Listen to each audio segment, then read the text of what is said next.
राजेश अपनी पत्नी लता, बेटे सुनील और बहू आशा के साथ शास्त्री नगर में रहता था। आशा अपने सास ससुर के साथ बिल्कुल भी अच्छा बर्ताव नहीं करती थी। एक दिन, बहू, मेरी ये छड़ी टूट गई है, चलने में बड़ी परेशानी होती है। तू सुनील से कहकर नई छड़ी बनवा देना। सासू माँ, एक तो इतने खर्चे होते हैं और ऊपर से आपकी ये छड़ी खरीदने निकलेंगे तो 1-1.5 से तो कम की तो आएगी नहीं। और वैसे भी आपको कहीं आना जाना तो होता नहीं। इस टूटी हुई छड़ी से ही काम चला लीजिए, इसकी मरम्मत करवा देते हैं। आशा वहाँ से चली जाती है। तभी उनके पति राजेश जी वहाँ आ जाते हैं। तुम क्यों झूठी उम्मीद बांधती हो अपनी बहू से? लता इतने सालों में इसने कभी भी हमारा सम्मान नहीं किया, आज क्या करेगी? तभी वहाँ उनका पोता रोहित आ जाता है। दादी, ये देखो मैं आपके लिए क्या लाया हूँ। क्या बेटा? आपकी पुरानी छड़ी टूट गई थी ना, तो ये मैं अपनी कमाई से आपके लिए छड़ी लेकर आया हूँ।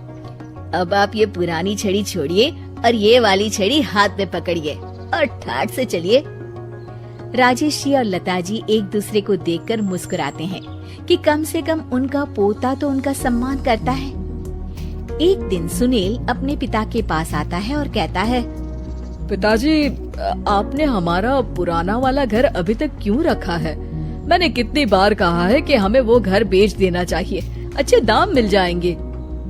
मैं भी तो कितनी बार कह चुका हूँ कि वो घर मेरे जीते जी नहीं बिक सकता, वो हमारा पुश्तैनी घर है। ओफो पिताजी, कब तक इन पुश्तैनी घर को संभाल कर रखेंगे?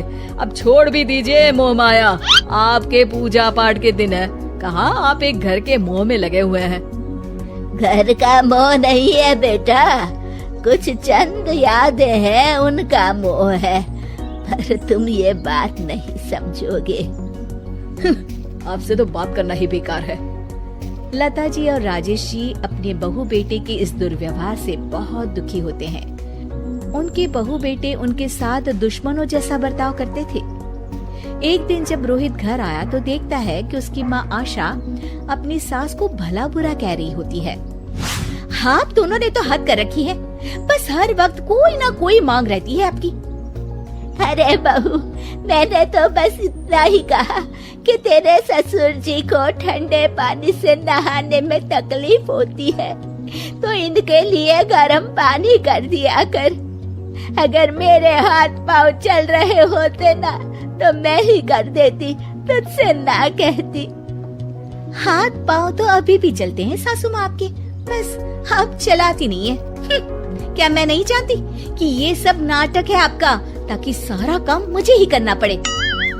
आशा वहाँ से चली जाती है और रोहित अपनी दादी के साथ इतना दुर्व्यवहार होता देख गुस्से से तिल मिला जाता है। वो गुस्से में अपनी माँ के पास जाता है। माँ, ये तुम किस तरह से दादी से बात करती हो? अरे तुझे नहीं पता बेटा, उनके तो 50 नाटक रहते हैं। खैर तू ये सब छोड़, मुझे तुझसे एक बात करनी है, और वो भी खुशखबरी वाली। कैसी खुशखबरी माँ? अरे तेरे पिताजी ने अपनी दोस्त की बेटी मेघा से तेरा रिश्ता तय कर दिया है। क्या मेघा से? माँ, पर हम तो बहुत अच्छे दोस्त हैं।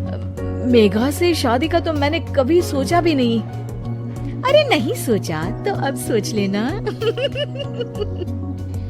रोहित और मेघा बाहर एक दूसरे से मिलते हैं और बातें कर रहे होते हैं। मेघा, मुझे पता है कि हम दोनों की शादी होने वाली है, पर मैं तुम्हें एक बात अभी से बता देना चाहता हूँ। क्या रोहित? यही कि मेरी माँ एक अच्छी सास नहीं बनेगी, क्योंकि वो एक अच्छी बहू नहीं है। पर रोहित, आंटी को तो मैं बचपन से जानती हूँ, वो तो बहुत अच्छे स्वभाव की हैं। वो स्वभाव पता नहीं मेरे दादा दादी जी के लिए क्यों नहीं दिखता। उन्हें तो वो हर वक्त बुरा भला ही कहती रहती हैं। मैं चाहता हूँ कि उन्हें ये पता चले कि वो ये बहुत गलत कर रही है। मैंने कुछ सोचा है जिससे माँ सही रास्ते पर आ सकती है। मेघा, क्या तुम इसमें मेरा साथ दोगी?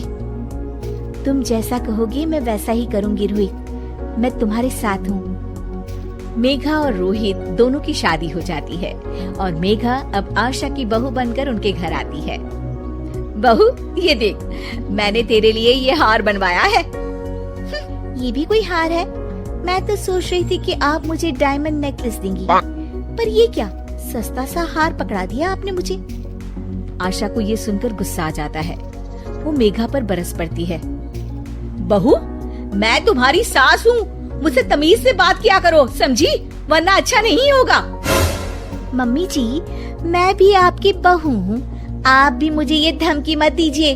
मेरे पिताजी वकील हैं, अगर आपने मुझ पर कोई भी अत्याचार किया ना, बस एक ही बारी में अंदर करवा दूंगी। हाँ।